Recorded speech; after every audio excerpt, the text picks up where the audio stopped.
Cool, we're live. Welcome to Critical Witness with myself, Phil, Dan, and we've got Tom Price with us and Dan's children in the background. So we're going to go straight into our show pretty quickly, but just to say we have 200 subscribers, 200 clicks on the subscriber button, which is very generous as long as the majority aren't bots. And but thanks for those. And to celebrate, we're going to have myself, Dan, and Andy Kind, 136 Apologetics, who's in the live chat, and London Theist are going to join us for a live Q&A and probably quite a bit of banter. And that's on the 11th of December. So if you'd like to join us with that, please do. And there'll be a link going on our social media at various points to get questions in. And there'll be a bit of an ask us anything, and we might answer it. So without any further ado, Dan and Tom, great to have you here to chat this evening. And Tom, I'm just going to hand straight over to you and let you introduce yourself. Who are you and what do you do? Hi, I'm Tom. I am one of the team at OCA, the Oxford Centre for Christian Apologetics. I also am an Archbishop's Evangelist with the Church of England, with the College of Evangelists.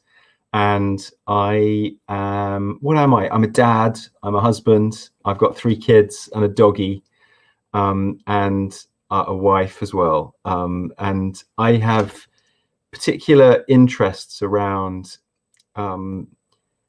meeting people in the questions that they're in. I really love the example of the Apostle Paul in Acts 17. I think of all the passages which has shaped me and my approach to thinking about how I engage with people asking questions and my own questions as well. I think Acts 17 has shaped me almost more than any other passage.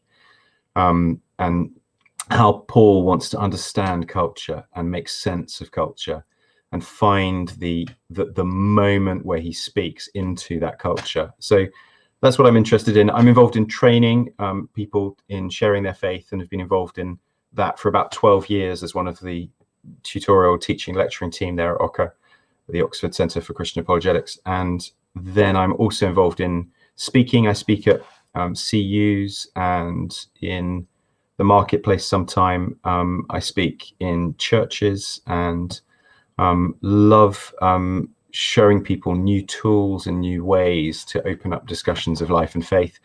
I'm also involved in discipleship and in spiritual formation, and I'm very interested in how we grow as people, all of us, how growing happens. Sounds like a simple thing, but I'm very interested in that, particularly as I think sometimes evangelists can have carry a bit of a perception of coming in and then withdrawing, and I'm really interested in how the journey works and how we support that too. Awesome. That's some of what I do, some of who I am. Cool. And just a little bit of background, just as a little bit of a story. What's your story of coming to faith in an elevator pitch of your story? So went to university as a skeptic. The questions raised in a artificial intelligence lecture at university doing a degree in computer science and philosophy caused me to start to ask some deep philosophical questions.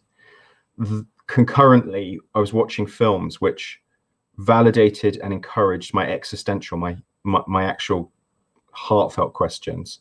And so I feel my thinking side, my intellectual journey, and my existential questions met in a serious intellectual consideration of theism and of belief in God. That eventually and gradually turned into a more concrete belief about God showing himself in the person of Jesus in history. And I became a Christian in my first year of uni gradually. And then that moved from just belief, worldview, to heartfelt relationship and real encounter with God a bit later on during that year. Amazing. And then from there, fairly quickly into Ocker? Like, so no, a few years later. So I did university, did 4 years at uni, or 3 years at uni. And while I was at uni, actually, I loved being part of an international cafe, sharing my faith, doing little Bible studies with Chinese students sometimes. And just 3 weeks after I came to faith, I was praying with some Chinese students for them to come to faith. So amazing. Outreach and evangelism and sharing my faith was part of my journey from early on, very early on, and has always been consistent through as well. But no, then after uni, I did 2 years working for UCCF, and I was involved in creating, I was the founding editor of an apologetics website for them called bethinking.org. And that was an amazing time of just taking great resources and making those available. I had an amazing programmer guy called Mark Harrison who worked with me, and was encouraged by Andy Shuddle and by Pod Bogle as well. Good people around me encouraging me. Rich Cunningham as well, encouraging and being very excited about that. And it's been so exciting to see that website growing. I only did it for 2 years and then went off to do an MA in California. And then only in 2008 did I then start working for Ocker. Okay, right. So I vaguely recall being at university when Be Thinking was started, or I recall it being one of those resources that, this is quite a good thing starting out. But maybe it's a little bit older than him. What? So it's launched 2005. Okay, yeah. So that was first year of my uni. That would make sense. And I remember coming down in 2005 and doing an event at Surrey CU. Okay, that was a year before me. I started 2006. But the resource is great. I mean, it's such a good website. I know I've always that's always something that I would point people to with because you've got, I quite like the way it does. You've got like introductory resources, sort of intermediate ones, and then more sort of advanced ones. I think that's such a lovely way of bringing people into new topics, and even myself, like, love, starting off somewhere, listen to a talk, read a short article, and it's got a nice feel about it as well. Like, it looks good as well. I think that's important. So it's I haven't been on there for a little while, but is it still going strong? And it seems so. I mean, I don't have anything to do with it now. I just it's sort of just one of those things you do and you don't realize it's going to go on. And I mean, I'm told it's really well used. I certainly still use it. Like, if I'm writing a talk on something and I'm just like, I need knowledge here, I need some insights, some wisdom, go and find some good stuff on there. It's really useful. It's good. Yeah. Out of curiosity, 2005, when you were speaking, was that a Guerrilla Christian event by any chance? Might have been. It could have been. It could have been. Yeah, it could have been. I remember there being a quite a long wooden stage along one side of the room. Could have been. It might have been an event on. Was it on something on Bruce Almighty? Maybe. Yeah, maybe. My for whatever reason, my first year of uni, it's a bit vague. At least my first couple of weeks, but don't know why that would be. But it's. I just remember that would have been my first introduction to the CU. I think was around that time. So unless it was the other side, because I started it in 2005, September, October. So anyway, that's a fun fact.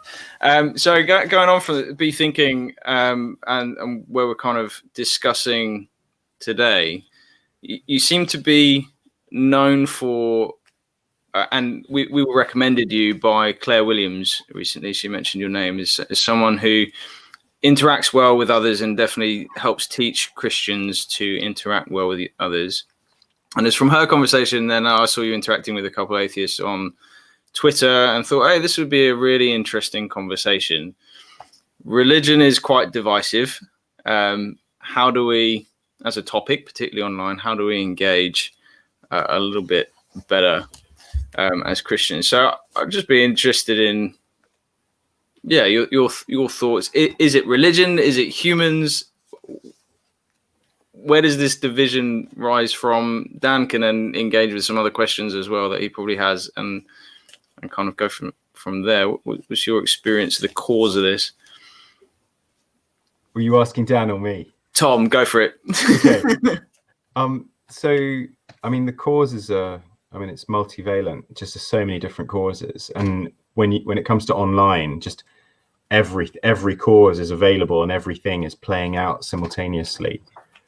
But I think one of the things that happens is when you have that separation of the screen and the person who would be in front of you, living and breathing with body language and perhaps with tears or with apparent anger or frustration at what you're saying, that whole perceptive possibility is somewhat removed. And especially if we're delivering something and then we're not immediately seeing the reaction to it, at least not, we can't see somebody's faces. I mean, I think one of the things that's been interesting about the way that Zoom works is, or the way that all these Zoom calls that we've been doing seems to work, is that sometimes it sort of maximizes the speaker's view. And if you're actually speaking, if you're at that point presenting, you have to do some clicking and sort of find some buttons to even just to view other people's faces. And I think that's part of what happens in the online space, is you can't see the face of another. I think there's a connection here with some of, I don't want to take it too far, but I think that there's a connection here with, when you're not looking at somebody's face, you can depersonalize who you're talking about or who you're relating to. And actually, if you go further down that road of depersonalizing people, then some quite bad things in human history have happened. Emmanuel Levinas, as a survivor of the Holocaust, talks about how not seeing somebody's face, or not looking at somebody's face, or not taking in and not reacting appropriately to seeing somebody's face is actually what can cause you to have deep derailment in your human morality, and can actually really be something that allows evil and cruelty to take place.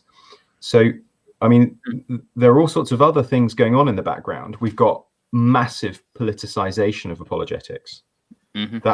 That's a really big thing when apologetics, or when evangelistic ministry, or when Christians trying to share their faith, when they touch on issues. And I think it's great that they touch on these issues, but it just has a politicization effect. Os Guinness calls it the politicization of apologetics. So if you're in the States and you're doing if you're hosting conversations about general questions about the gospel or about philosophy, and you then touch on, say, start of life or end of life issues, you suddenly find that people make political judgments about where you stand, and there's a certain reactiveness around that. Now, you can quite understand people wanting to go there, and the issues are worth talking about, but all that's in the background. And not to mention, I can't see what hurts you guys carry with you now. And actually the way we react as people, our worldviews are not just theoretical, abstract things. They are enmeshed with emotional, psychological, spiritual, and all sorts of conditions of the soul, conditions of us morally. I think it's interesting. Just final kind of point here. I think it's interesting when Jesus says in John 3 that the reason somebody will recognize him or not recognize him, the root thing going on is being willing that they would come into the light and their deeds will be seen. He sort of explains a bit more of what's happening in this interaction with Nicodemus, when Nicodemus asks him, what do I have to do to inherit eternal life? And Christ gives him his answer. And Jesus goes on in this discussion to talk about how those who are willing that their deeds will be seen will come into the light, and those who are not willing for their deeds to be seen will not. That does connect, I think, at least in Christ's sort of understanding of how we are as human beings in our condition, how we come to see things, decide things, admit things, and even by extension come to Christian faith, come to faith in him. It does suggest that there's a moral dimension to worldview and to our choices in the heart, or at least that our choices in worldview are not just abstract, independent things. And all of that's going on when we interact online. All of that's going on. And I don't know, you get the keyboard warrior thing happening. Mm-hmm. We rage, and we all do it. We all sort of find ourselves writing things online that we would never dream of saying to somebody in person. Yeah, I do. Do you do it, Dan? Be honest. I do. I always wonder at Facebook and Twitter, where they, you start typing and you type a message because you're sort of angry. You think, in your head, that's nonsense. I'm not having that. and then before you click, you look at what you've written. You thought, well, I don't need to say it in that tone, or I don't need to say it. So I've changed. I've gone from my own sort of transformation in regards to how I spend my time and engage with people online. Is I've sort of resigned myself. This is a bit my sort of redeemed pessimism that I have, but I've sort of thought to myself that when I comment often, it's almost out of a sense of my own self-importance, as in, and I kind of think, well, sorry about that, my daughter's crying in the background. It's all good. But no one really cares what I think, in a way. I know that's not, I mean like that, but I often type and I think, I don't think anyone really cares, really. And that's kind of, I kind of think, well, at least the person I'm engaging with, if it's like close someone I actually know, I'm more inclined to sort of engage with them. But I've kind of taken a step back now from people I don't actually know, because I often think how rarely our beliefs are shaped or impacted by people we don't know online. You know, I think it's that's even rare in being physically present with someone you don't know, but let alone online. And I know that we can all draw to good examples, but I've just sort of become a bit more negative about, not intentionally. It's just something that sort of happened. I just sort of resigned to the fact, I think people don't really care, and it's probably not going to have much of an impact. And so I try and make sure that if I'm going to spend time online, it's for people, you know, I know well and know me a little bit better. And I think because of that, what I type and how I type is framed through a lens of friendship, in a way that I know that person, so it doesn't tend to get aggressive or pointed. Now, it's not to say I have my failures. I do still occasionally engage, but not quite as much. So I don't know. Is that wrong? Do I need to? Do I need to get back out there? You know. I suppose somewhere there's a line between wisdom at not wasting time and, you know, throwing yourself against sort of an impervious kind of object, where actually the causes of their criticism, you know, or their rejection of what you're saying is, or Christianity is sort of deeper, and you can't get at that. On the other hand, there are examples of where, you know, somebody will just say a little thing and God will use it, and one wouldn't want to just completely close the door to that little possibility of a God who can change realities using something small that you do to. It's the story of the sort of the loaves and the fish, isn't it? A little bit. I think it's a good sort of level, though, or especially on Twitter, of not engaging with people who are totally anonymous. And I think that's been both my danger, but even in sort of teaching computer science back in the day of e-safety type stuff, the general rule is you shouldn't. But the number of bots, the number of people that aren't who they actually say they are or don't seem to be on Twitter, the number of people that hide behind that anonymity just to stir things. And it's, as you say, Tom, there is a person behind that, but either then they might be pretending, they might not be. They might just be wanting to stir things up, and even in this time of misinformation, you just don't know who you're talking to. And I guess if you have that as a kind of rule, that's probably a healthy rule to have, especially on a platform like Twitter. If you don't know who they are, probably best not to engage that much. I think a good question to ask yourself is something like, have I made any new friends in the last year? And even considering making friends online and meeting new people, have I made any? And if you've made zero, then you're probably leaning a little bit too much towards reticence and caution and holding back. But if, you know, as we've just described, you're just drawn into every fist fight or into every interaction, then, you know, obviously there's a bit too much of a lean forwards. I think a lot of it is, I don't know what you think, where a lot of the bad, what I find most of it is often the other engagement. You see other Christians engaging with other people, You think, just like, all right, I might not be able to, I couldn't do any better, but I could do it nicer.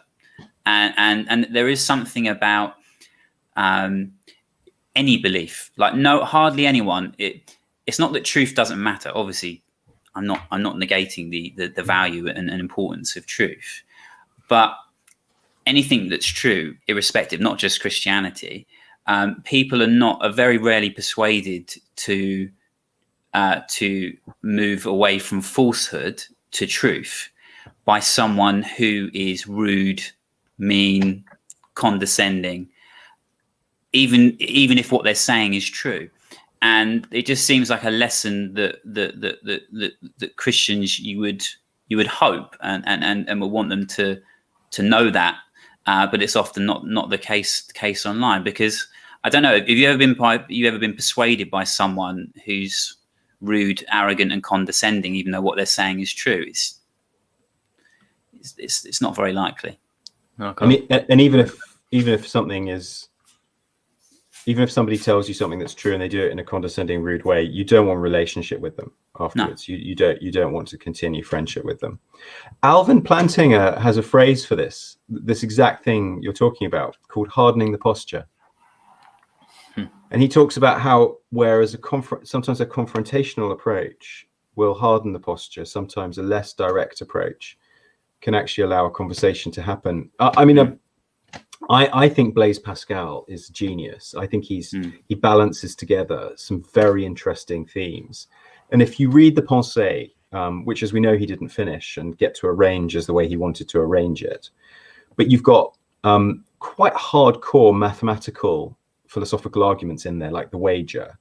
And then you've got reasonings and fragments and these sort of cumulative case arguments and little snippets that could be built into other arguments.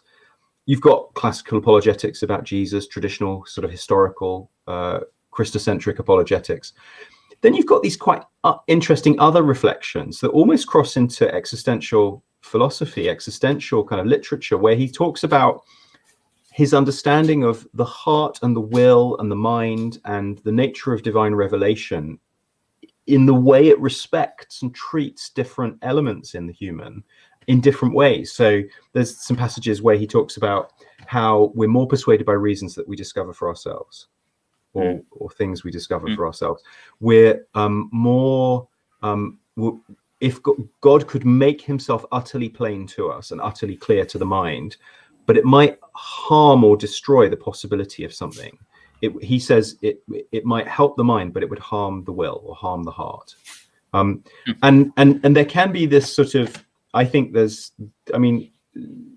so much of what I see online, I think often online falls into, what we see online is often a magnification of what's in reality.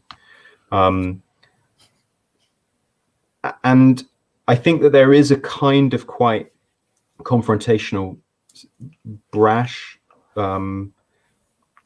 way that Christians can sometimes approach. And I know that atheists sometimes don't come bearing gift hampers and flowers. I know that there's provocation, but I think there's a higher bar on us to respond with gentleness and respect. I think we get far too drawn into this brash style. I think we too often mimic the style of those who criticize us. I don't see the Apostle Paul doing that. No, I mean, there's definitely space for polemic, but the thing about polemic is that I don't think polemic works very well unless it's spoken. I think spoken polemic can be really, really potent and powerful.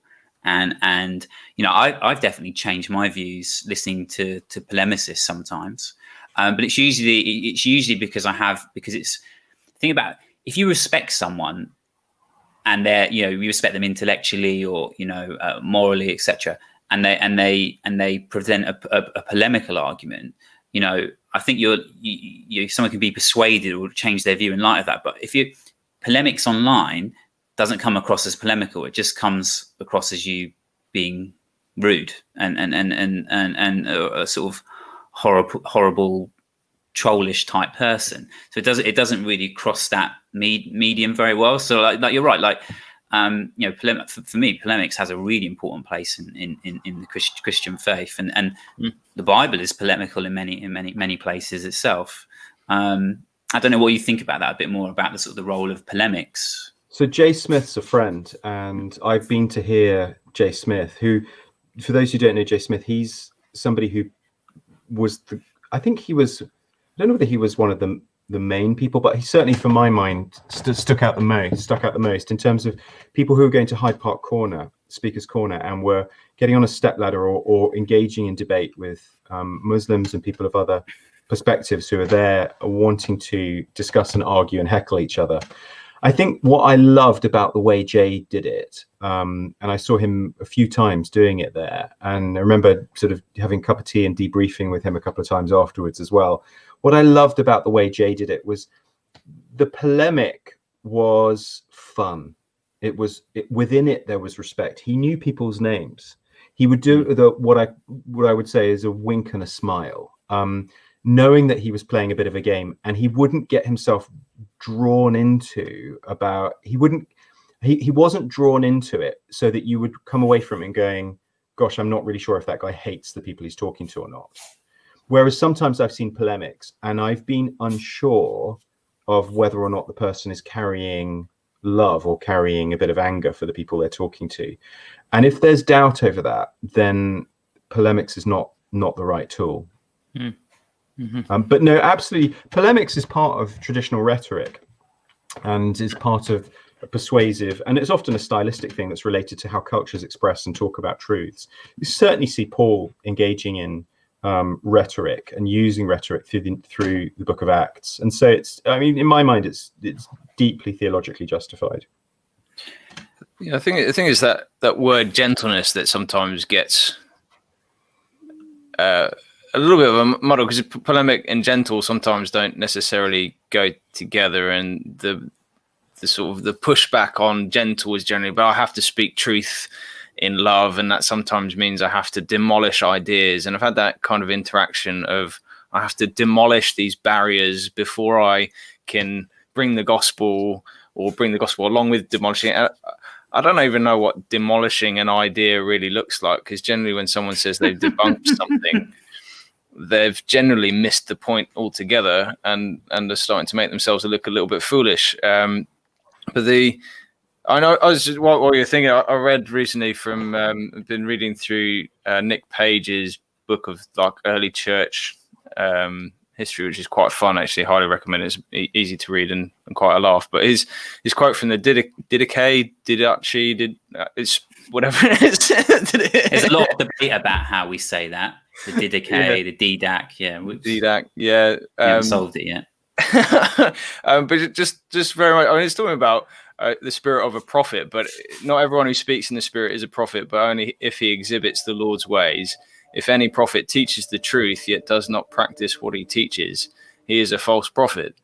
So we've got this idea of you might be able to speak the truth, but if you're living out a way that completely contradicts what you're trying to say, like I love you, but I'm going to attack and demolish everything that you hold dear, your very identity. It's very hard to pick someone's relationship back up when you've trampled everything that they love and hold dear, even if you've done it truthfully. So yeah, I think, I'm not sure whether there's a question in that, but I think maybe this is more to the Christians, I guess. If you've got a Christian who comes to you and says, I need to demolish an idea before I could share the gospel, what would be your response to that? How would you engage with them? I mean, Paul does talk about a ministry in 2 Corinthians 10 of pulling down strongholds of ideas, engaging in arguments, and demolishing ideas which stand in opposition and in front of the gospel. So certainly we can see theological justification for it, but that's not all that's said in the New Testament. We don't simply take the demolishing and say, well, that's all we need to do. We just go around demolishing. My grandfather was the largest civil demolition contractor in London, during the end of the Second World War. And so I'm from a family of demolition men, or at least my grandfather was.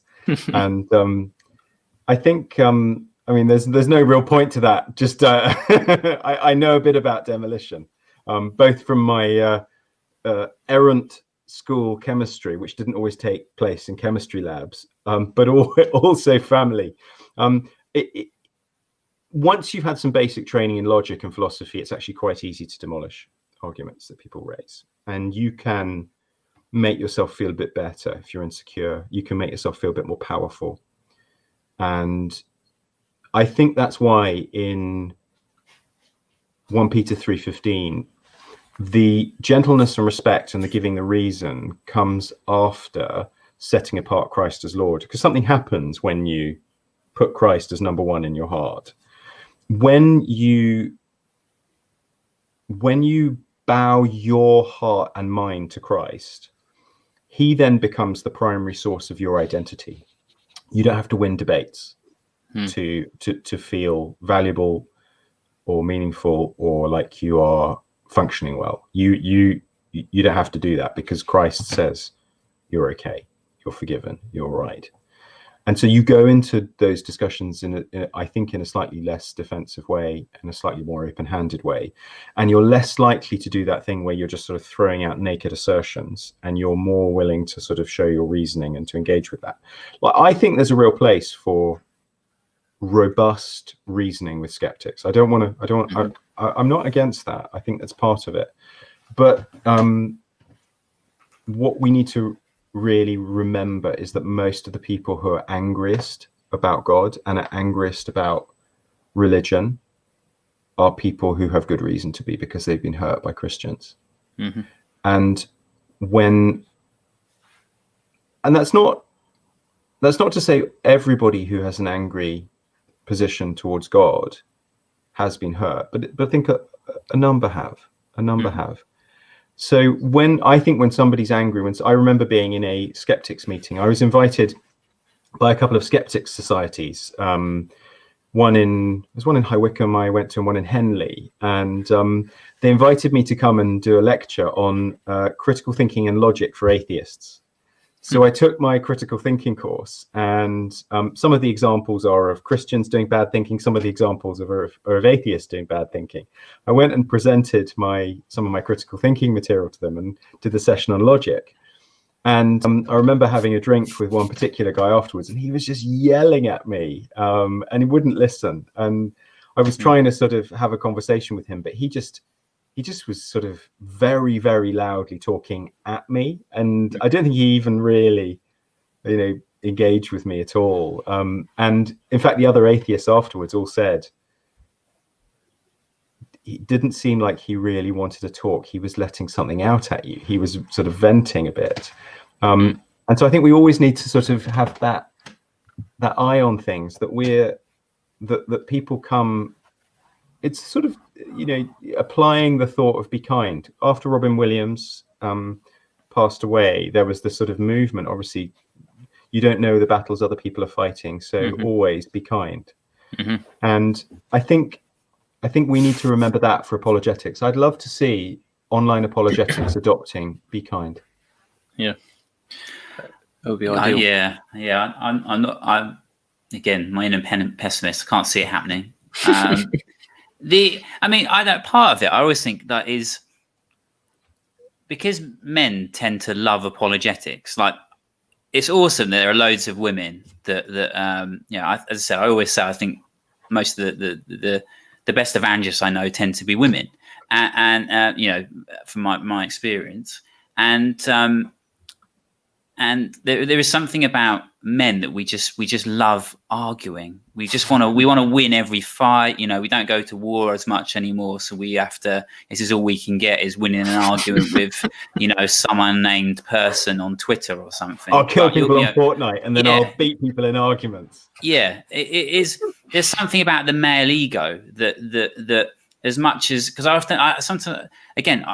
because I don't post as much, but I do sort of lurk around, not in a creepy way, but I lurk around just reading threads and listening, seeing, how is that Christian engaging with that person? What is that person saying? And it's just interesting to see what, how they're engaging, and sometimes you just read threads, you think that they're talking past others. They both want to win. They both want to win the fight, and no one's in the pursuit of truth here. No one's trying to persuade of truth. Someone just wants to be perceived as the winner by other people viewing, and that just strikes me as a really ungodly, horrible way to engage with someone. But it's so hard because I don't want people to think I've lost the argument.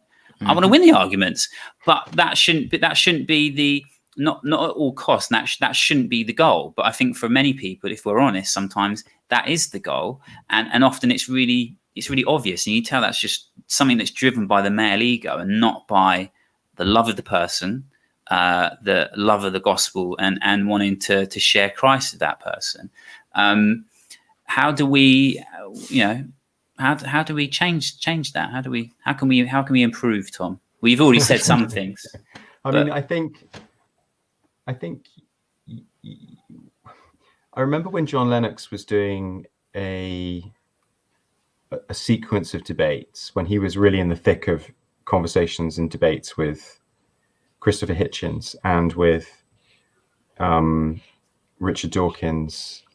He was just, every month or so he was doing a really major new atheist intellectual skeptic. And I remember hearing him and talking to him a little bit about how he was going into it and whether he felt pressure. And I think it was quite tough. But one of the things he said I've always remembered it. And I've tried to go into public Q&A or into, sometimes when I've been presenting arguments for the existence of God among skeptics and just anticipating their questions, I think what he said was quite instructive. He said this, he said, I'm not going in to win, but I'm just going in to explain how my faith is reasonable to me, how it makes sense to me. And I think he just sort of, now he's brilliant. I think he actually won most of the debates I saw him doing. But I think you could think that he went in to win. I don't think he did. I think he went in, and he was quite interested in friendship. I remember him talking about having dinner with Hitchens and car rides with various atheists as they went on their way to do things. I think his latest book was actually credited. The title of it was 2084. The title of it is actually credited to an atheist he met on a car journey down to do an event together in Southampton. It was with Peter Atkins, the chemist. Yeah. And I think he came up with it. I think John mentioned that as well. So I don't think we go in to win. I think we go in to show that we're reasonable. And I think there are biological and, at the risk of a bit of stereotyping, I think there are some ruts or pathways or tendencies in us as human beings into men, maybe into women in different ways that do sort of create tendencies. But we've got to take note of Dallas Willard in the last, I think Dallas Willard was a gift to the church. I think he was one of the most important theological and philosophical thinkers of the last generation. In his last book that he didn't get to finish, but this is a book on the power of gentleness. It's a most extraordinary book. He opens the book with this question: how did Christ change the world and be understood by most people to be gentle? How did Christ with his gentleness change the world? We tend to think that you have to be robust and confident and strong and forthright and confrontational in order to change the world. Somehow Christ changed the world through gentleness. Okay, Jesus stood up for things and he turned over temples and he showed his power over the storm, but the moment of his greatest victory, the cross, was actually a moment of weakness and gentleness where he was walking in the will of the Father. Maybe it's to do with what Tolkien is telling us about the nature of strength and power. You think of Aragorn, you think of the hobbits. Aragorn goes to serve. He's serving among the Rohirrim, the riders, for a long time. and they don't know his name. He's just the rider, the wanderer. And then when he moves from place to place, serving people. This is sort of what a real king does, what Aragorn does. And the hobbits are not seen or perceived by Sauron or Saruman because they're too weak to be a threat. He's looking for strength. So I think sometimes when we go into these online debates and confrontations, we think I've got to win, maybe what we understand true strength to be is different from what God understands true strength and true victory to look like. It seems that, I mean, I love a good debate, and I get drawn into it, and I love it, and I think there's a really healthy side to that, a robust exchange of ideas. I'm from a family of lawyers. My grandfather was a barrister. My father's a lawyer. My brother was a lawyer. Pretty much everybody in my family is a lawyer. Apart from the demolition people, yeah. So one side tears it down, the other side sort of involved in building it up and selling it. But I love robust debate and discussion. But what is real strength? That's a real potent question. I haven't read as much of Dallas Willard as I like. I've had was it Conspiracy? Is it Great Divine Conspiracy? Yeah, Divine Conspiracy. That's right. And had that on Audible, and yeah, lots of good stuff that makes you think things through well. And yeah, I have to kind of go back on that. There's a question here. Sorry, go on, Dan. No, I was just going to say, Tom, this is a little bit of a direction change. I always like listening to people like you who have this, like, you obviously like reading fiction, right? Yeah. You're like big fiction fan. I really don't like fiction. I've probably read less than 10 fiction books my whole life. And people always make me like, I always feel like like people always tell me, oh, you need to read more fiction, and the way when you start using stories from fiction, I always find that I like that. What books should I read? Fiction books. Read what you enjoy. Read. Don't struggle through something that's rubbish that doesn't appeal to you. You need to read something you want to read the next chapter. See, you start talking about The Hobbit and The Lord of the Rings and all the Tolkien stuff, and I read it. I think maybe I'm not wired to enjoy fiction because I really want to enjoy like reading The Hobbit and The Lord of the Rings. I just don't do it. And then even when I read it, I can't think of it in the way that you start talking about, all that amazing stuff. You're just talking about, strength, and it doesn't strike me at that level. All I read, I just think I could be watching a DVD instead, and it would take much less time. and that's horrible. It's horrible. It's such a horrible way to think. I get that. And everybody has their thing, and we're not all the same, and that's okay. But I would say that we're all richer from finding the part of the arts which connects with us, and don't let anybody intimidate you and not liking fiction and make you feel uncultured. But equally, there are probably types of music or types of some part of the whole spectrum of human artistic creative endeavor. There's probably some part of that you love that speaks to you. Bring that into what you do. And is there nothing? Do you listen to music in the car? I like music. I've got quite an eclectic sort of music taste. I do like music. I like a bit of. I like some art, but I only like art that I couldn't create myself. So I have a real disdain for sort of contemporary modern art, because even though I know I couldn't come up with the actual idea, if someone was like, oh, I could actually recreate it. Whereas if I look at like a picture of Garden of Earthly Delights by Hieronymus Bosch, I can't recreate that. I'm in awe of it. If that's the sort of stuff, the stuff that like I guess you do get that sense of awe from art, because you just think partly because you can recreate it yourself, but that someone has the gift to make what's real real again, but in a different context, on paper or like that does give me a sense of awe. But when you listen to, like, what sort of music do you love to listen to? Oh gosh, Lana Del Rey. I love it. I do like a bit of Lana Del Rey at the moment, because again, Tom, you might know I'm quite melancholy, and I just like it. It's sad. I quite like sad music. I like country music, but I also like quite upbeat. Cool, I get that. I used to listen to the Manic Street Preachers, so I understand melancholy music. Yeah. I found it by accident, because we shared the same YouTube channel, and suddenly I was getting all these Lana Del Rey recommendations. It's like, Dan, has Mel been listening to the YouTube? And he was actually honest with me, and now it's honest to the. She's got a philosophy degree. She's got a philosophy degree. She's a clever girl. Yeah, I mean, her lyrics are like London Grammar, slightly similar sound as well. Yeah, London Grammar, good. Oh, I'm into that. Theology degree from Durham, lead singer.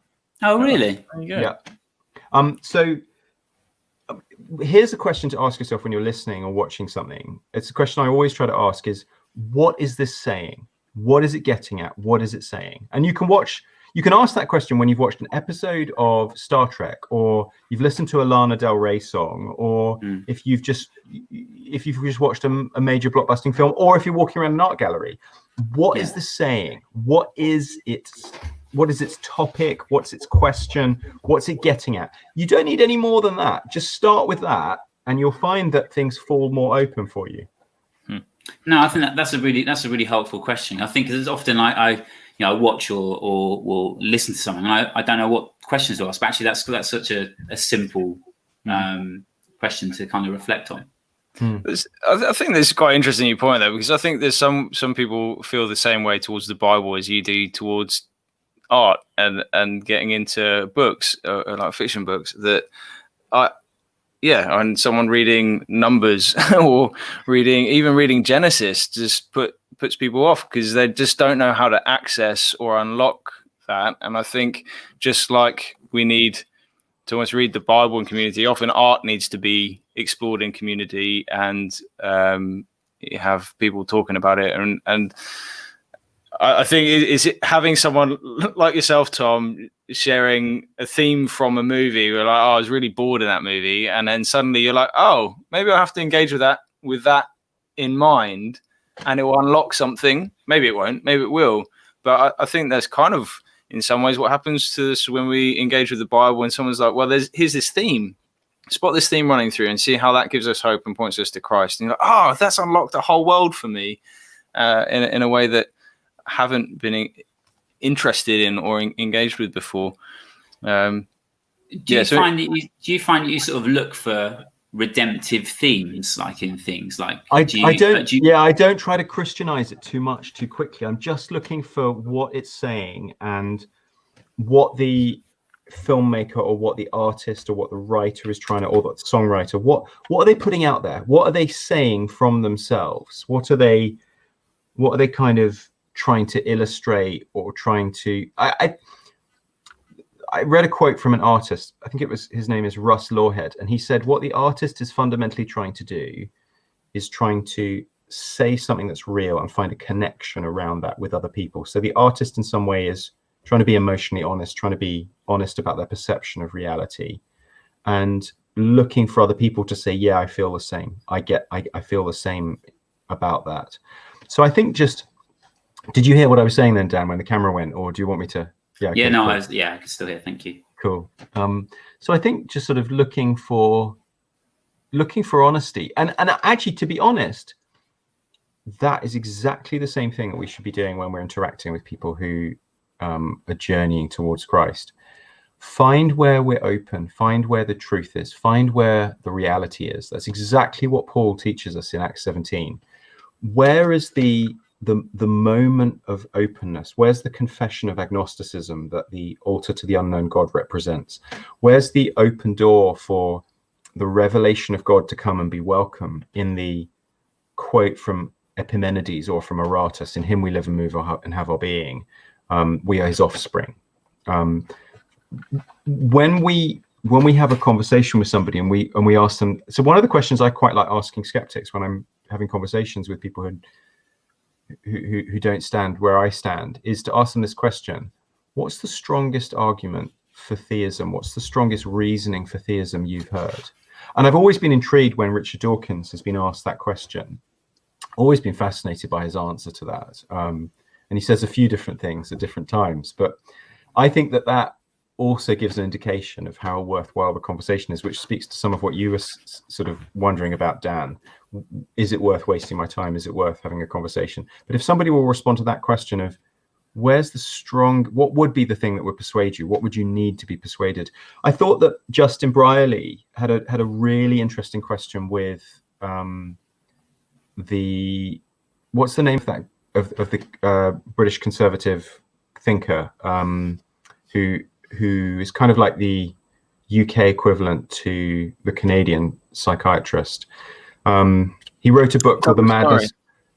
Douglas Murray? Douglas Murray, right. So Justin Brierley had this conversation with Douglas Murray, and Justin Brierley asks him on the Unbelievable show, he says, what would it take for you to believe in God? What have you had an answered prayer before? I think that's a very, very interesting question. We used to have it as one of the exercises for Ocker students. Vince Vitale came up with it. I think it was brilliant. He said, okay, I've just been teaching you about arguments for the existence of God after his kind of philosophy course that he used to teach. And he then invited the students as their assignment to go out into the city of Oxford, and they had to find an atheist, and they had to ask an atheist what it would take for them to believe in God. I thought it was a really interesting question. There's this story of one particular student who, after the lecture, took this in hand, went and did it, power to them, and went into a Costa in the middle of Oxford and quietly said to the barista, I'm looking for an atheist. I want to ask them a question about what it would take for them to believe. Do you mind if I ask at a couple of tables? The barista said this: I can do one better for you. And so the barista stands back, opens up and yells, is there an atheist in here? I'm looking for an atheist who will talk to this person and tell them what it would take for them to believe. Are there any atheists in here? And everybody just hides behind their newspapers and their coffees, and nobody comes forward. And one of the other baristas leans forward and says, I can take my lunch break in 5 minutes and I'll tell you why I'm an atheist and what it would take for me to believe. And the student and this barista, female barista, had this really interesting conversation. And the barista said, do you know what it would take for me to believe that God exists? It would take a personal prayer being answered, because then I would know that God knew about me. Now that might, other people might demand more than that, but I thought that was quite an honest answer. And I loved I think just contemplating hypothetically, going and doing that in Starbucks, post vaccinations and everything, but contemplating going to do that and going to talk to people and even asking people around us, what would it take for you to believe? It's both a good exercise for us of coming out of debate mode, coming into listening mode, and also it's good for them to just have that moment of, okay, what would it really take? Yeah. There's a couple of questions coming into the chat that's sort of around this idea of gentleness and how we practically engage. One of which being back on Twitter. What are thoughts on blocking people on Twitter? Should we hang on to the tiniest possibility of one day drawing someone into a fruitful conversation, or is it better to shut out abusive people and move on? Maybe that applies to more than just Twitter. I'm sure it does. But yeah, what are your thoughts on? Because there are, maybe I'll extend the question a little bit, is that there's this trend with sort of positive thinking and life gurus and self-leadership of only surrounding yourselves with people that are bringing positivity and encouragement to your day, which I've found some Christians going down that road as well. You do you.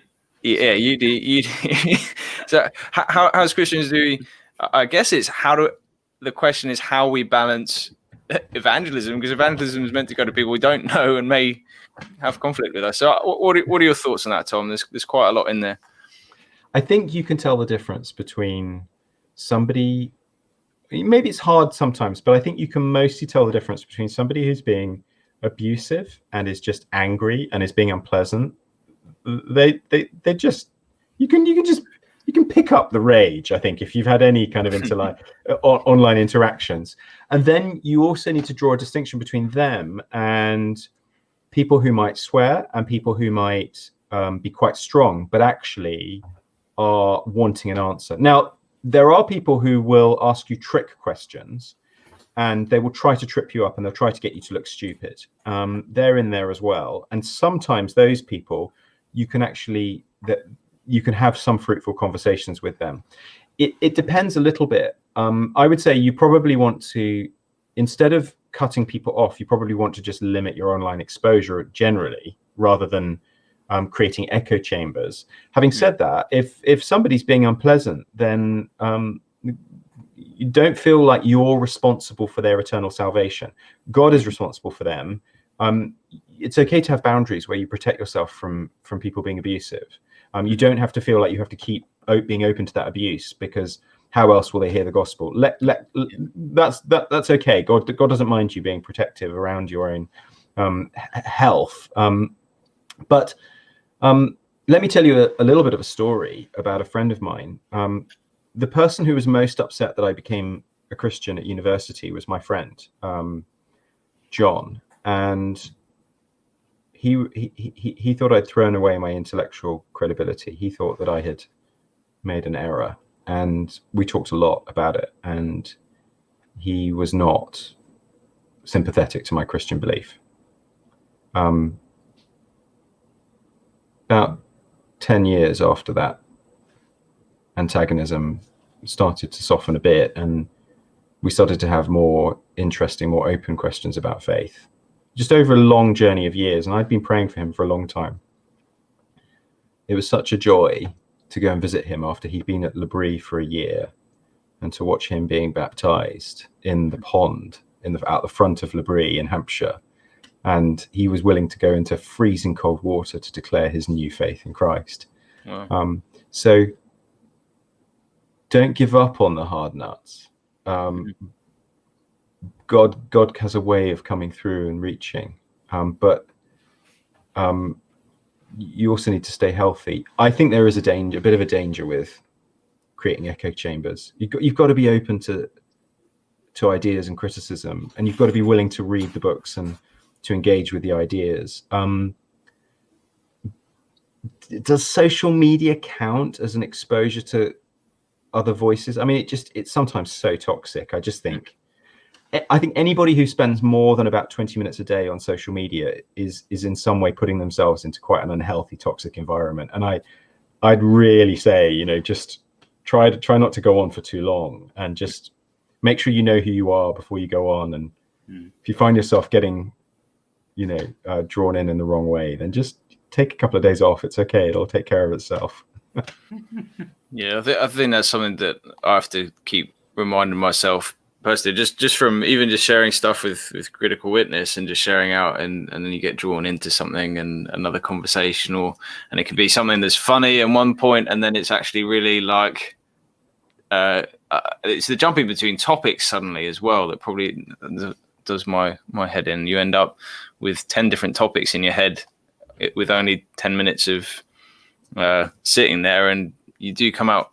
I find I can get quite tired after all that, and you just end up being a little bit at a loss of maybe who you are a little bit. You just become a little bit jaded with things, life, and lockdown's probably made that even more intense I know it has for me, and probably has for many people. I think we're using social media more now because it gives us a sense of productivity, and we're all on this pause work thing, and time. Our relationship to time has been really ruptured. So post March 2020, most of us were in a fairly consistent relationship with past, present, future. Suddenly we're thrown into a totally different situation, practically, personally, and it begins to sort of change, and we start living more for the future and looking back at the past more with blame, and we start wondering what we're doing in the present, because many of us are furloughed and can't work, or don't know what we're meant to be doing, or we're suddenly homeschooling. And now we're sort of thrown into massive economic uncertainty, and we're wondering what we're looking forward to. And I think we're in the middle of this massive upset of our relationship to time at the moment, and how we account for and make sense of what we're doing and how we're being productive. And I think quite a lot of our use of social media and our use of the online space is a little bit of a mask for not doing that much stuff in the real world anymore. I always feel, and I set up some online apologetics ministry, Be Thinking. I've also set up a worldview analysis system, which is designed for conversations for people to have between each other, called beliefmapping.com. I've just created a new thing called foundinfilm.com, which is a film discussion outreach for people to use for film discussions. I'm a big believer in online ministry, but a little bit of an alarm bell goes off in my mind when somebody says, I'm going to create a blog about apologetics, or I'm going to create an online website to answer people's questions. And my advice is usually, I might give different advice this year, but my advice is usually do it in the real world with real people. Learn how to relate to people in doing this. Get a little bit of time under your belt doing that. Get some experience, and you'll write and create things in different ways that appeal people instead of sometimes getting their backs up. The interesting thing about that as well is you often find when you look at like an apologetics blog, is they engage in questions that 99% of people don't ask. Honestly, half the one. Yeah, I've actually maybe twice in my whole life have I ever met anyone that didn't believe Jesus existed, and we had to talk about the Christ myth and Richard Carrier and first historiography and all sorts of things like that. And yet if you look on, obviously online, but if you're, like you said, if someone's starting a blog, that's usually like a red flag. I'm like, I don't think I'm not sure if you speak to people in real life, because no one asks those questions, or they start doing a 9-part series on the ontological argument.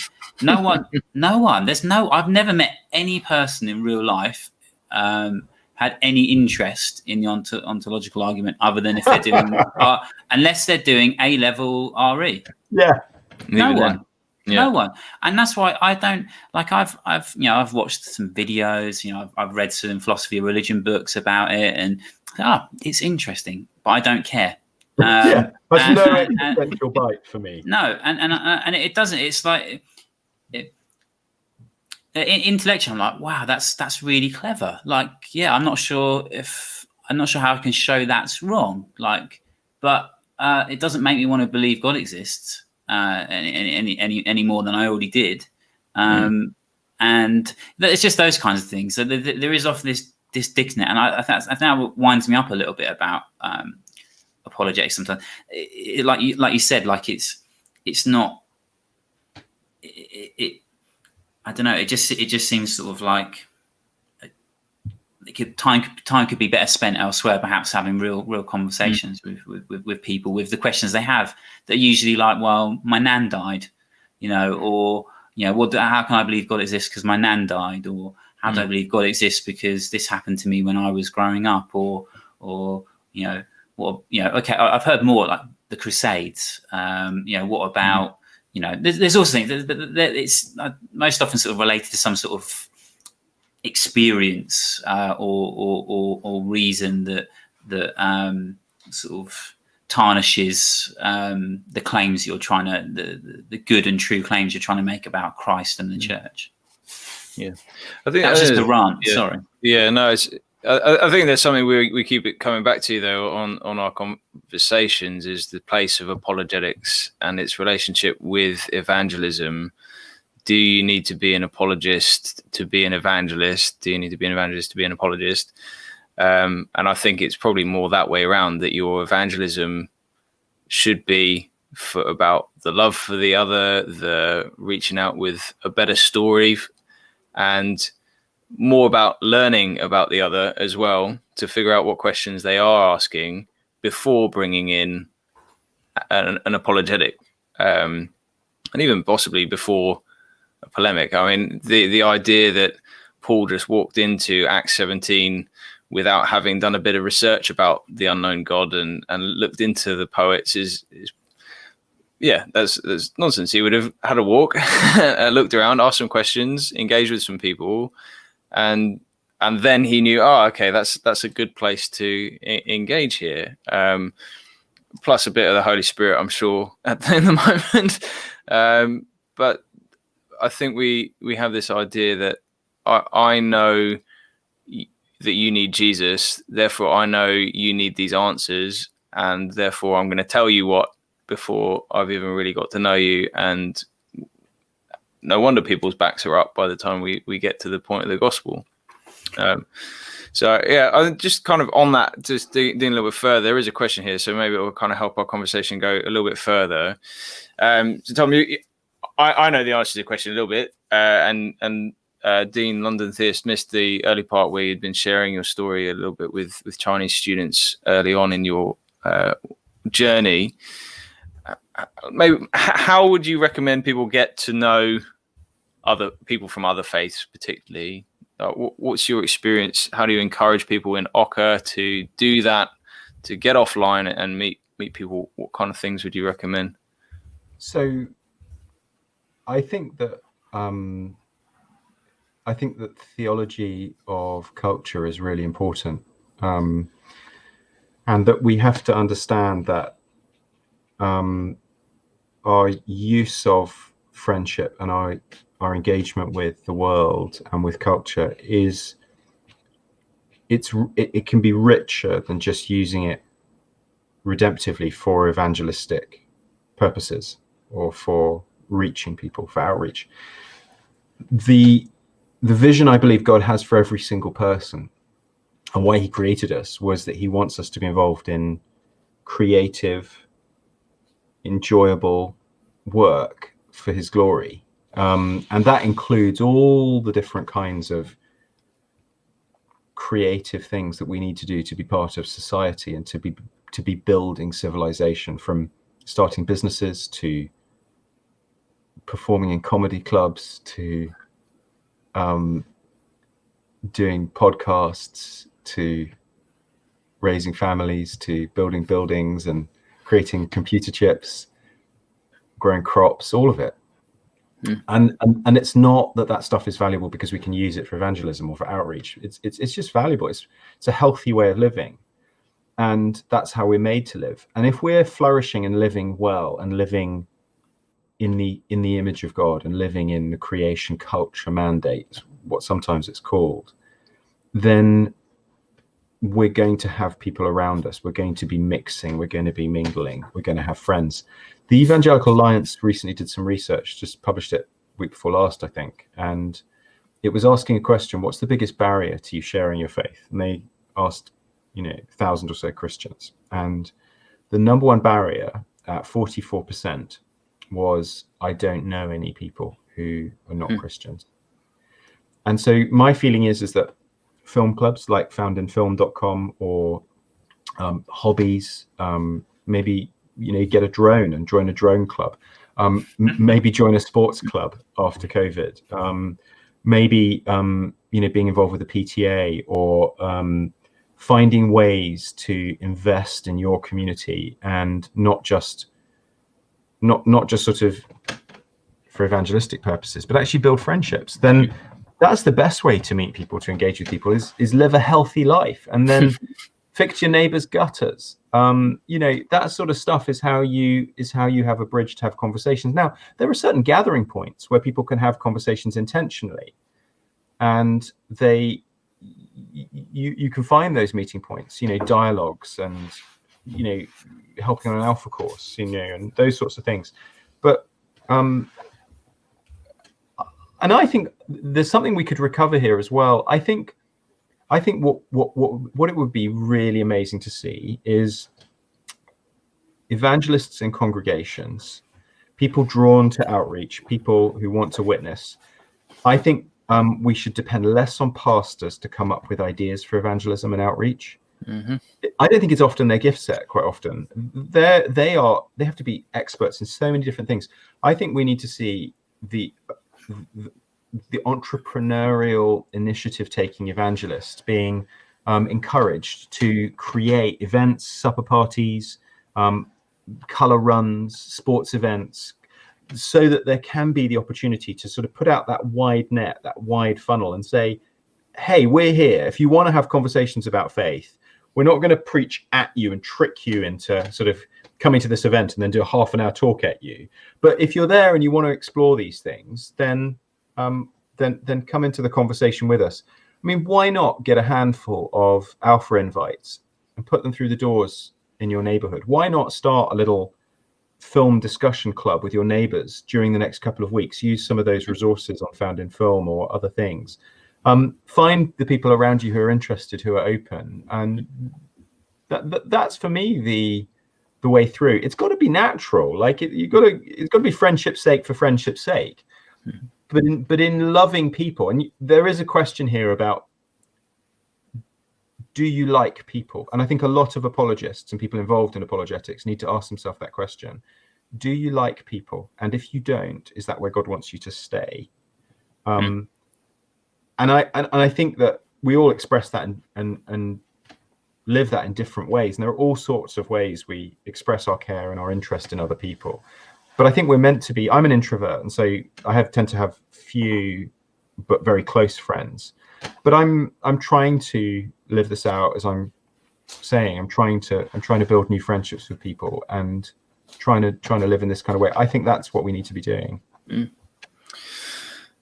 There is a lot in that, and I think it's something that I've found in the last 2 years, partly because I have the privilege, and I think the more time I'm out of teaching, the more I realize it's a privilege, the job that I'm doing, where I'm actually able to have that time to literally meet up with an international student, go for a walk, show them the town, have a chat. And by the time you're sort of an hour and a half around the town, you're talking about, so I was talking to a Nigerian friend about sort of colonial powers in Nigeria and the impact that's had on him and sort of the past history of Nigeria and things like that. And so comparing that to my background in Papua New Guinea and their history of colonialism and stuff like that. And you're suddenly talking these deep topics while you're in the Surrey Hills walking around. And so you're allowed to go for a walk in lockdown, offer an opportunity to go with a neighbor for a walk and explore your area or something like that can be done, and get away from the screens and then you share a little bit of your life. And I think there's a huge part of what I do as well, which is challenging the church to be finding this idea of Christian hospitality again, where it's not about come dine with me, make your house amazing and make the best dinner, but it's about just having a spag bowl and having the door open where someone just can walk in and sit on the couch and watch your TV, and whether you talk or not is kind of optional, and you just share life. And I think in some cultures that's a lot easier. In British culture, that's not very British. you don't knock on your neighbour's door and say, "Can I come in?" That's a bit rude and presumptuous. But I think there's a way of doing that in a British way that says, actually, my door is open even when it looks closed. And I think we've got to find that way of connecting with our neighbours and making those opportunities. And I don't know what the solution is, because when I was a teacher, I didn't have those opportunities, mainly because I was busy marking and swamped with work, and family came as a priority. And therefore, when you're not working, you're with family. And when you're not with family, you're in church. And then you have this sort of vicious cycle of, well, church has got me these 2 nights a week. Marking's got me these 4 nights a week. My family has me once a week, or hopefully a better set of priorities. And that, when do I meet people? And I think that's a big challenge for a lot of people. And if my colleagues don't want to chat, or if I'm in a job that I can't say something that might offend my colleague. Yeah, it's tough. And sometimes all you can do is pray and just hope for a moment where you can have a deeper chat one day about it. Mm-hmm. But at the very least, we can be praying for the people around us. We can be encouraging them in other things that we see them doing, even if we don't get to have that sort of deeper interaction with them. I remember at uni, I was sharing a house with a group of boys, and I'd come to faith, and there were 10 of us in this one house. Oh. It was pretty messy. We had rats, actually. We had a scaffolding tower in the back garden, which we used to leap off into a paddling pool, and it was hilarious. All our friends knew our house as the big dump. But I remember praying for the people around me when I was too nervous to talk to them, and I had some amazing little breakthroughs just that I wouldn't have expected. It's not on us to just motivate and engineer social interactions. Just pray. Just pray. Just remember people in prayer. Be a faithful prayer. It's very, very interesting to hear about what's happening in people's lives after you've been praying for them for a while, and it always just blows my socks off, and just kind of surprised by it.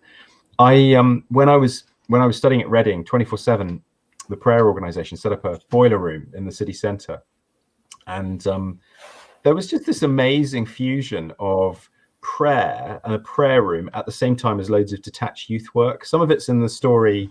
Some of the stories are in the book. Is it Red Moon Rising and Punk Monk as well? We used to, as the CU at Reading, we used to host the Thursday evening prayer slot. We used to go overnight after CU. We'd usually hire a minibus, and then somebody would do like this sort of CU safety bus, dropping people back through the night. And but we'd stay awake all night, and we'd build a skateboard course. We'd do praying. We'd do painting. We'd look after drunk friends who would come back from clubs and would come and say, can I talk? And I remember leading one friend to Christ after he'd sobered up after going to a club and came to hang out with us for a while. So I think that there needs to be we need to blend in more prayer into our outreach and into our conversations. We're not doing this alone, and we can always pray. I've seen a lot of different events. I've spoken and been involved in hundreds and hundreds of events over the last 12 years. I've seen far more achieved through prayer. That's huge. What, Tom? Earlier you talked about Pascal, and you said the name of his book in a way that I've never heard. I've always called it Pensies, but then I'm someone who got told off. I remember I was at the British Museum once, and I thought I was being clever. The guy was like, I was doing a tour, and he's like, "Oh, does anyone know what this language is?" And I said, "Anyone?" I looked around, I thought, cuneiform. Oh. And he just sort of looked at me, and he just went, "Cuneiform." Oh. Sorry, right. Shame me in front of everyone. Cuneiform. It's like potato. But that's beside the point. How did you say it? It's not Pensies? That's how I've always called it. It's French. It's French. I know it's French, but Ponzi. I'm from Croydon, and he always. I'm sure it's not verbatim, but when he talks about making people want Christianity to be true and then showing them that it is, I'd be really interested to know how do you do that? Like how do you do that? So say someone you want to go through that process of someone, how do you do that? So I would say you ask, what if this is true, before you argue for its truth. Explain what if this is true, what effect that will have on you and on them before you argue for it. So let's say you're discussing suffering or you're discussing God's existence. Can you start that with a minute or two, just describing, if this is true, if God is real, then you are more loved than you can possibly imagine. He is offering you forgiveness and eternal security with him. He's offering you a way to be rescued from your sin and from your darkness and from your doubt and from your selfishness. He's offering friendship with you for all eternity, and he will never leave you, if it's true. Now, I realize that's a big if, but let's talk about that now. So I would always want to sort of say, And another way of doing it conversationally is to say, what would it change for you if God was real? How would it affect you if this was true? Michael Green used to do it when he called it cruising the assembled masses. When he was at an event, he used to go and chat to students and whoever he could talk to, and he loved just mingling and cruising. But he would often ask people the question, if I answer this question for you, will you become a Christian? Or what is stopping you becoming a Christian? What is stopping you trusting Christ? And it was a way of sort of litmus testing and just seeing, are they just interested in playing intellectual tennis, or are they genuinely interested? And it was also a way of saying, opening up that question of what would it change for you to consider that God might want relationship with you? And it takes it from belief to encounter. Because I think absence of the relationship aspect of that a lot of people think that merely changing one's belief from atheism or agnosticism to theism, like simply you just possess the belief now that you're in a theistic universe, it doesn't actually change anything. So how would, like, I might just fire a few questions. So what would be? I'll just say, look, Tom, that's great, but believing in God doesn't change anything for me. I still got to go to work tomorrow. My kids are still, still drama at home. I've still got to go to work in a job I don't like. Got a tiny house, no friends. I'm just hamming it up now. Like, what's it going to change? Well, it might not immediately change anything, because you can't promise that God will just click his fingers and change it all overnight. But it might. You started with theism there, and I think that's a different proposition from Christian theism. But if we start from Christian theism, from a God who is family and wants relationship and communicates and grows people, then it would mean at the very least that you had somebody to walk through some of that despondency, some of that disaffection with you. You would have somebody to talk to about it, and you might have somebody who might guide you to find some steps to reinvigorate some areas and some aspects of your life. It would give you a model for a relationship that might stimulate and reinvigorate and reimagine for you, help you to reimagine, and give you tools to be able to approach work, home, marriage in different ways. Let me give you an illustration from my life. Just before I came to Christ, I'd been single for 3 years, and I'd had opportunities, but I'd been single for 3 years, really by choice. And the reason why I'd been single for 3 years before becoming a Christian was this: I kept falling out of love with people, and I didn't know why. I didn't want to hurt any more people. I found that I just kind of fell out of love with people, and I had a string of long relationships where I just became less and less interested. And the discovery that in a relationship with God that I then entered into through becoming a Christian, in the discovery of that relationship with God, there was somebody who would love me and who I could feel love towards over a long period of time, who would bring stability and teach me what love was, and that it was deeper than a fleeting feeling that seemed to vanish through my fingers like trying to hold sand or water in your hands. Somebody who would teach me what love was, somebody who would demonstrate what love was, somebody who would show me how love did involve feelings, but it sometimes also was revolved around commitment and sacrifice, and out of that could regrow and sometimes reoccur even deepened feelings. Somebody who would help me understand what a relationship was. It was only on the strength of that I was willing to re-engage with romantic relationships again. So those are some of the ways in which God can archetype, and God can demonstrate, and God can give us an experience of life and love and grace that then begins to affect other things. It's true that we both encounter God inside the kingdom of God, but we also encounter God sometimes in relationship with others, in church, in church community. And I think that if that person who's struggling in that situation could also find a community of people who would encourage them, come alongside them, pray for them, love them, they would also find that a support as well through tough times. But I don't think we should offer a click your fingers, God will fix it, he'll make everything in your, he'll give you a Rolls Royce and a bank account brimming with cash, and you'll never experience the need for an aspirin ever again in your life. I think that's a deadly error. I mean, that I've seen a lot of people's faith destroyed by positive confession theology. I think it's very, very dangerous. Yeah, I think just it's to fun. Be clear, I wasn't saying we no, should. of course not. Of course. Anyone listening.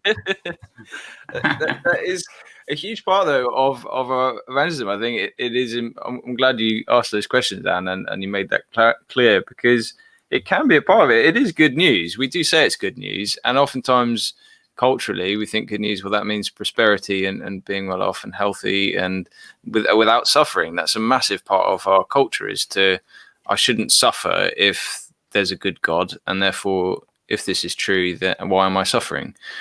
So there's a reason that's one of the biggest questions that we often interact with. But I think one of the sort of, to add on to that, is it gives you a framework for working out why you're annoyed by suffering, or why suffering matters at all, beyond just it being a reflex or a natural instinct to dislike being hurt. It's actually why I hate suffering is because we're meant to yearn and long for something better, something greater, something where it will be no more. So I think that's a vital aspect of recognizing that.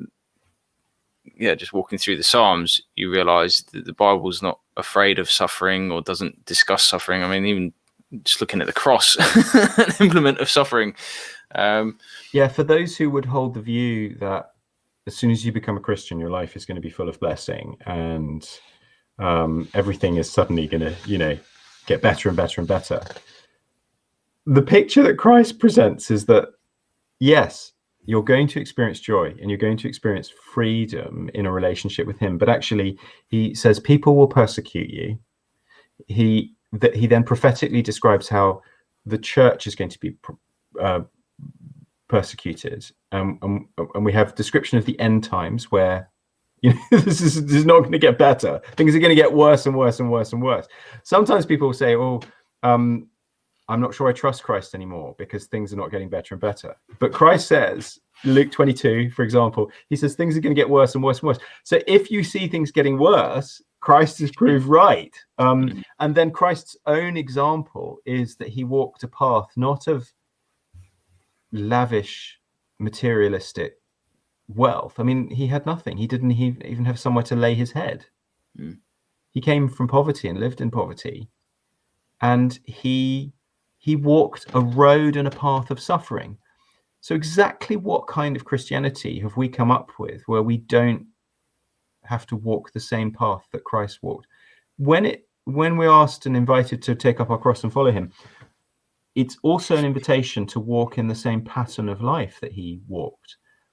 So I think people who promise materialistic benefits are not necessarily on key with what Christ says to prepare for.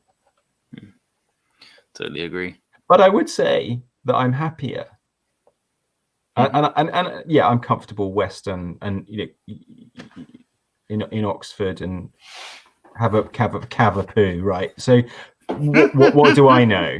But I see the same glimmer of light and hope and freedom in the eyes of people I know who live in very, very difficult circumstances. there's a bright light that Christ lights in a person's soul, and it burns very brightly in dark places. It burns very brightly in places where it's tough to live. He calls some of us to give up things. I think I was reading Simon Gilbo's book, A Call to Radical Discipleship, or something like that, this morning. I read a bit to the kids at supper tonight on embracing risk, how we see failure, and I think there's some interesting stuff in that book about comfortable discipleship versus real discipleship. So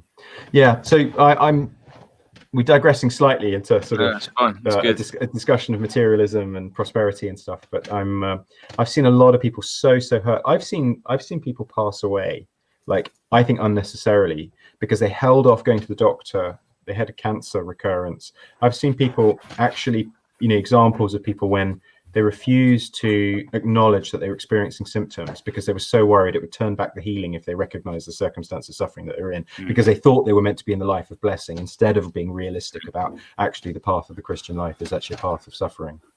Yeah, I mean, I have some experience in this. The dangers of transactional theology. If that the Christian life is about simply you giving and God giving you back, and it's such a dangerous way to live and to conceive of the Christian life, because life, the Christian relationship with God does not function in that way, and neither does the reality of human life, nature, and the natural world, universe. Doesn't function like that, and it's just a matter of time before you come up unstuck. Unless you never look up, it's there is something interesting in this, and there's a connection back to something that's happening in culture at the moment, and I think this connects back to our earlier discussion about how we engage with people and the sort of polemics and divisiveness and the sort of broader conversation we've been having. There is an issue in society at the moment where we are objectifying people. One example would be pornography. By treating another person as somebody that you use for your own gratification, not as a person valuable in their own right, a sister, a mother, a son, a daughter, right? When you use that, you are objectifying someone. When you treat somebody, when you're at a function or you're meeting people and you say, oh, this person could really help my career, I'm going to get to know them. You're treating them as a means to an end. You're trying to get funding for a ministry or for something, and you meet a wealthy donor and you're like, oh, let's be friends. And you're not interested in friendship with them. Sometimes you're interested in what they've got in their wallet. And I think we do objectify each other. And we can objectify and project the same objectification on God. I think we do it in our comfortableness, sometimes using things that are created by people who are living in terrible conditions in sweatshops. And I know there's debate around that economically, but I think we at the moment as human beings don't always value the other as an other as opposed to a means to. I think we quite often treat other people as a means to an end. I don't know. I've sometimes been to restaurants with people who embody positively treating people as people, and that they will ask the name of the server always, and they will say, how are you today, and address them by their name. And I think that okay, we're rushed sometimes, but treating the other as a person and asking their name, asking, how is your day going, to the person who puts your shopping through at the checkout, or engaging each other as human beings is so important, so necessary. We can project the same objectification on God, and we treat him like a sort of transactional theology, like a kind of heavenly cash point. I come with my sins, punch in my gospel code, out comes the sin forgiveness, and now I'm feeling happy about myself. I'm not really interested in relationship with God. I'm not seeking him as a person to be known, but I'm using him as forgiveness cash dispenser. So I think that objectification is also another part of what's going on here in the way that we interact, because you don't treat the other as a genuine other, but you treat them as some sort of online creation that you know isn't a real person, but actually it does stand for a person, and that person may be hurt and affected by the things you say to that online thing.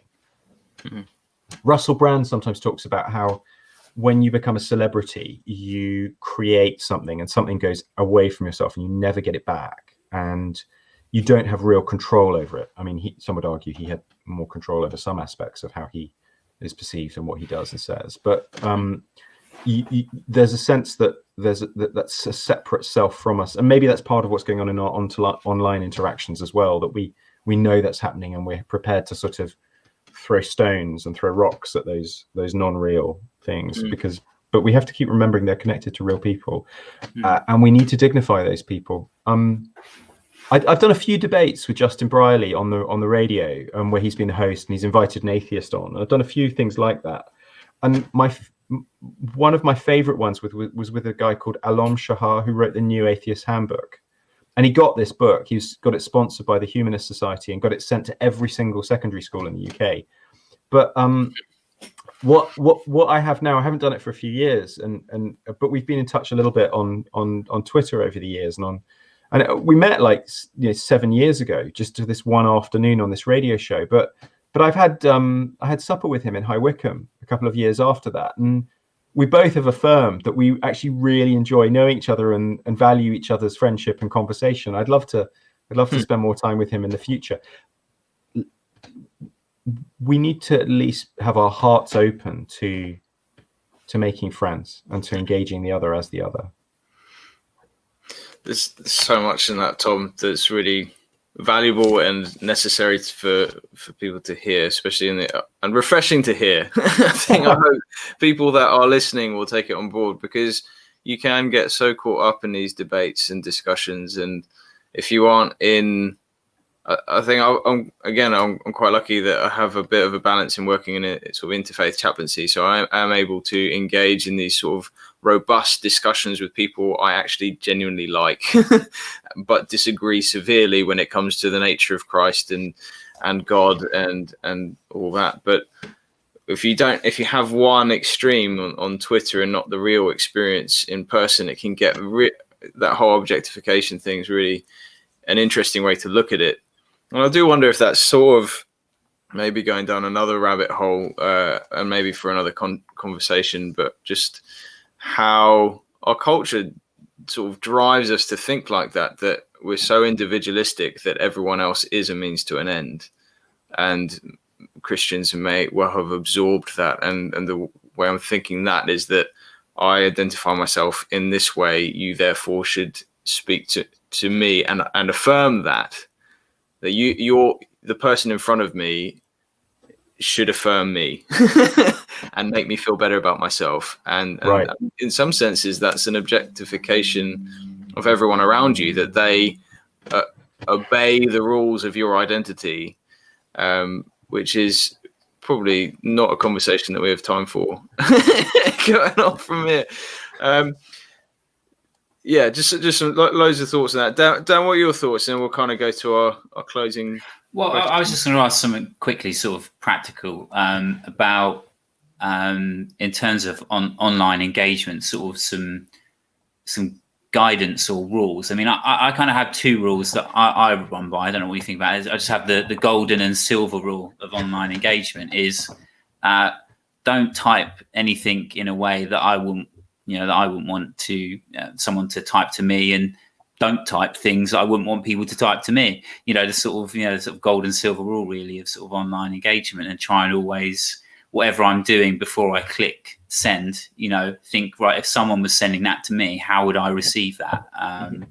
Because it is so difficult. I think it's something I've got much better at over probably the last 10 years, because especially involved with the UK Apologetics group and commenting, speaking to Christians and non-Christians, all over the place. I think I have a decent level of awareness of how what I've typed might be perceived. But moderating a Christian group does give you some insight. It's surprising how much you have to moderate a Christian group sometimes. But So I guess that some of the sort of rules, maybe I don't know, 2, 3, 4, however many things you think of that sort of to guide, good online conversation, I think would be really helpful for people. And me, I think I think being charitable and thinking of the best possible motive and the best possible interpretation of what somebody said, even if you find something offensive, trying to think of the best possible interpretation of what they're saying, and which is what you'd want somebody to think of you if you wrote something unfortunate. So a bit of charity helps.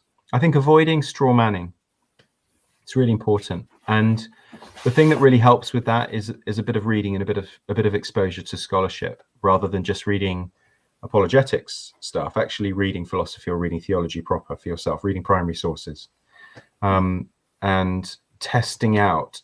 If you're unfamiliar with an argument you're presenting and you've never read the primary source material on it, it's probably worth checking with somebody who knows about it to make sure you're not creating a weaker position, a paper tiger or a straw man, a weaker position than the real genuine position. William Lane Craig, I think, embodies this. I think he does this well. He presents other people's arguments more strongly than they sometimes present them themselves. I think he wins a lot of respect for that. He's thought well of in philosophy of religion for doing that. People might not always agree with him. I think he's got a lot of useful things to say. I'm a big fan. I read his book, Reasonable Faith, as part of my journey coming to faith, actually. I read Moreland's Scaling the Secular City, and I read Reasonable Faith by Craig, and they were important to me in my journey. But charity, not straw manning. And then I think as well, being willing to be vulnerable, and being willing to take that step forward and saying, this is more, great, we're having a debate discussion, but if you do want to, if you do want to be personal, if we can take this into a slightly more personal conversation, if you're up for that, I'd love to hear more about your story. I'd love to hear more about what would persuade you, where you're coming from, and just being sort of friendly, I guess, and being open to friendship and being willing to take that step towards somebody rather than standing off and being defensive and being a bit afraid. Instead, being courageous and sort of saying, I'm interested in friendship if you're interested. It doesn't mean you force it or you manipulate your way into a friendship, but you put it out there and you put it on the table. So charity, not straw manning, and friendship. There's 3. That's a really nice, tidy list. I think the best I could come up with. The charity one is so important, and one I think that I'll be trying to embody a little bit better. I think an example of that recently was, I think online is particularly hard when you've got someone who compares the Christian faith to the flying spaghetti monster, and Santa Claus, and and it's not the first time you've run across somebody sort of straw manning you like that. No. I've responded to quite a few, and I'm at a point where I'm just like, nah, bye, I'll see you later, and being online, oftentimes there's a couple other notifications that follow with less and less reason to engage. But that charitable side of things is really important, especially if you can tell that they are real people, especially if they have their name next to their username, and rather some vague antagonizing meme. May I take an opportunity to clarify something? I noticed earlier somebody asked, what does it mean to be an Archbishop's evangelist? All I mean by that is I am a member, I'm one of the core members, one of the early members of the College of Evangelists, and I'm an Archbishop. The shorthand for that people have, I've seen, start calling themselves that. So David Bennett had also started using the shorthand, I'm an Archbishop's evangelist. Maybe I should say absolutely clearly, I'm an evangelist with the Archbishop's College of Evangelists. There's a College of Evangelists bit there. I don't know if there's a title of Archbishop's Evangelist. If there is, I would be horrified and I would immediately remove that shorthand. But so maybe somebody could let me know if I'm making a faux pas there or not. But that's all I meant by that. But I am genuinely a member of that. That the Archbishop's College. I hadn't heard of that either. And it was set up and renewed, and is a vision for recruiting and releasing 1,000 evangelists from the Church of England. Right, I see. We've just had Dan might be he's on the call still. I'll just remove. He's having to be a little bit silent for family at the moment. So he's back. There we go. So we're at the point where we probably should start closing up anyway. We generally close up with the same question. If you've seen any of our other streams, who should we be listening to, reading? We've gone through probably quite a few resources. I'm not sure what's going on there, Dan, with your camera stuff. We're just going all over the place. Who should we be listening to, reading? We've had a few resources through the call. Feel free to repeat them. Yeah. But yeah. So I think if people could have a look at the 3 websites I mentioned, if they haven't found them already, be thinking. It's probably something that people know about already, but do have a look at beliefmapping.com. Do see if you could make use of that. There's a full kit there that you can get hold of that you can use. It's a really good conversational toolkit. It's different from there's another belief mapping apologetics ministry which sort of maps out arguments. It's not that. This is a conversational survey tool. It's a renewed version of what used to be called the Worldview Survey, and it's a really great tool. I'd love to offer training for that. If anybody'd like training in using that, or in equipping their church to use it, or their organization to use it, I can do that. There's also foundinfilm.com, which is a film discussion, totally free film discussion outreach. The idea is you set up a WhatsApp group with friends who are interested in talking about movies, or in person at some point in the future, and you watch the movie and then you share the discussion questions, and then there'll be some audio and video resources which will also stimulate discussion you can share. It's just a way of chatting with friends about film and about culture and about life, and love people to take advantage of those. Dallas Willard's book on gentleness is worth looking at, and I think I would also want to point towards books our team has been writing recently. Amy or Ewing has just done a new book on suffering that seems to be. I haven't read it yet, Amy. I'm so sorry, but I'm sure, because I've read your other books, I'm sure it's excellent. I've heard good things. Yeah. I think it's quite powerful. The other book that I think is quite interesting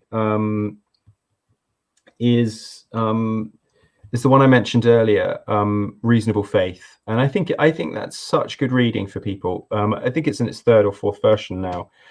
There's a slightly more accessible version called On Guard, which I also highly recommend, both by William Lane Craig. Very worth checking out both of those to equip you. The other book I'll recommend is a book by Wade Bradshaw. I'll just look the title of it up. But it was written out of his experience helping people navigate ethical questions in culture. Oh yeah, I remember it. It's called Searching for a Better God. I think this book, Searching for a Better God by Wade Bradshaw, is such a gift. Wade led L'Abri in the UK for I think maybe 25, 30 years. And the book Searching for a Better God is him showing a way through all those complicated ethical questions in society, questions around sexual ethics, start of life ethics, end of life ethics, and this old story of the Christian story, and how we walk that path, being faithful and still putting our hope in the God who is revealed in the old story, but also listening to some of the questions and insights from the new story and from the new reality that we're in. I think he does it in a way that is just deeply powerful and faithful. It's one of the best Christian books I've ever read. Yeah, I'd highly recommend that as well. Amazing. That's amazing. Thank you so much for all of those. I haven't heard of Wade Bradshaw, so I'm gonna have to look him up. Yeah, any of his talks on Labree's Ideas Library, that's another great resource. Labree Ideas Library. I love that website so much. So Labree in Hampshire, I haven't even heard of that before. So yeah, so Labree is the sort of study center Christian community that Francis Schaeffer set up. There's a network of them all over the world. There's one in Hampshire near to Liss, and they have a website called the Labree Ideas Library. I think it's one of the best resource websites out there. It's absolutely amazing. You can access their amazing tape libraries. You can just download it and download stuff. I'll have to look at it. It's such high quality listening. Some of the audios some of the older audios are a little bit funny, but stick with it. The content in there is amazing. Oh, fantastic. That's a whole new resource that I haven't engaged with. Tom, I'm aware it's getting late, and Dan's tech is clearly being stretched at the moment. Not sure it's been great to talk to you, Phil. It's been great to talk to you, Dan. Yeah, it's been a real pleasure. Maybe we'll have another chat about all the the film stuff. I've got are we still live? We are still live. Oh, sorry. You're all good. You're off. Oh, not yet. So we're you throw me off, Dan. It's all good. You've been thrown off as well, so it's all good stuff going on in the background. Yeah, Tom, it's been a pleasure, and maybe we can get stuff. Oh no, Glenn Scrivener's telling me off. I haven't heard of. Yeah. Sorry, Glenn. I'm just not a Hebrew of Hebrews like your good self. I love Glenn. Yeah, we are still alive, just so we know. So anyway, this is going all wrong. Tom, it's been a pleasure. Thank you so much for your time. We'll get you on and talk about film, and you can continue to educate Dan on art and fiction. Dan, next time I come back, maybe you would have read a book. Yes. Yeah. A real book, a bit of literature. One book a year I do one book of fiction a year out of about. Do you like airport thrillers? Do you like airport novels? No. Do you like spy novels?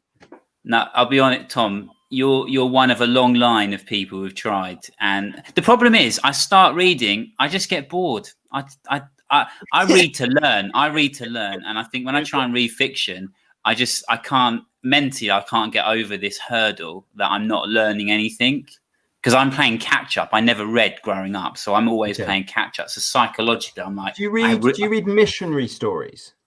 No. Because that's kind of a bit. That's not fiction. I hope that's not fiction. But yeah. But that's you might be able to feel theologically you were learning, and you were reading something that's actually narrative as well. So maybe it's a gateway. I could try. That could be the gateway drug. I've done a bit of D.L. Moody. You know, start with Jim Elliott. There you go. I'll try. Yeah, or Lana Del Rey in the headphones while you're there. Lana Del Rey with Jim Elliott.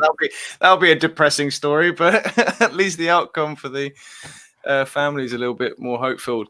Anyway, so we've sort of derailed the end of that. But it was, thanks for joining in. It's good to talk to you. Thanks, Tom. I'll just wrap this up. If you enjoy what you're listening to, there's a couple of ways that you can get involved. Follow us on social media, subscribe, like, or do all that. But also, we've opened up some opportunities on Patreon. We'd love to use StreamYard fully, which gives us a little bit more streaming capability, but also we can involve a live audience in the background on StreamYard. If you'd like to be a part of that, you can do this fancy stuff with like a ticker tape running across the screen that you can see there. Join us at patreon.com, Critical Witness, and you can be a part of what we're doing. We'd love to have you on board with what we can do. We've got a big live stream happening on the 11th of December, but between now and then, we've also got, I believe, Mike Austin is next week talking God and Guns. And then we've also got, in the not too distant future, we have Jay Smith coming along. And Glenn, I'm glad we've got this professional stuff down. We've really nailed it here, I think, specifically on this thread. So I'm glad you're loving the post-amble as well. What's Glenn looking at in that picture? That's what I want to know. Yeah, maybe we should get Glenn on. I know exactly what he's saying. He's gazing at the Lord and the glory of Jesus. There is definitely, for the podcast, this might be really confusing, but we're having a whale of a time here. Glenn Scrivener's profile pic is definitely looking off into the distance. Dan, your camera's going all wrong as well.